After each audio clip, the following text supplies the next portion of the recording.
ওই দেখ, স্বপ্নপুরী আইছি, স্বপ্নপুরী। সময় পেলে ঘুরে ফিরে চলে আসলাম দিনাজপুর স্বপ্নপুরী। হ্যালো এভরিওয়ান, আজকের এই ভিডিওতে স্বপ্নপুরী পার্কের সমস্ত সৌন্দর্য আপনাদের সামনে প্রেজেন্ট করব এবং সাথে সাথে আপনাদেরকে ভরপুর বিনোদন দেওয়ার জন্য চেষ্টা করব। তো চলুন বেশি কথা না বলে ভিডিও শুরু করা যাক।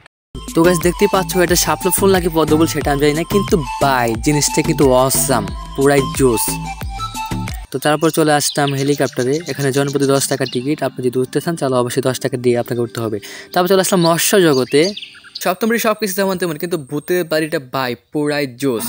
তো দেখতেই পাচ্ছেন ভূতের কারুকাজগুলো এত সুন্দর, দেখে মনে হচ্ছে একদম রিয়েল ভূত মনে হচ্ছে। ও মাই গড এটা কি? ও ভাই পুরাই ভয় পাইছি ভাই, এত সুন্দর কারুকাজ, যে দেখবে সেই ভয় পাবে। আর বেডি মানুষ গেলে তো কোনো কথাই নেই ভাই। তো অন্যদিকে আরেকজন মনে হয় পিনিকে আছে, মাথা নাড়াচ্ছে। তো এখানে গাইস দেখতে পাচ্ছেন একটা কঙ্কালা লাগো জোস। ও ভাই এর দাঁতগুলো এত বড় কেন? জোস, অনেক সুন্দর। গাইস আপনারা যদি কেউ স্বপ্নপুরী আসেন তাহলে অবশ্যই ভূতের বাড়িতে আসবেন। যদি ভাই ভূতের বাড়িতে না আসেন তাহলে ভাই পুরাই মিস করবেন ভাই, ভূতের বাড়িটা অনেক জোস।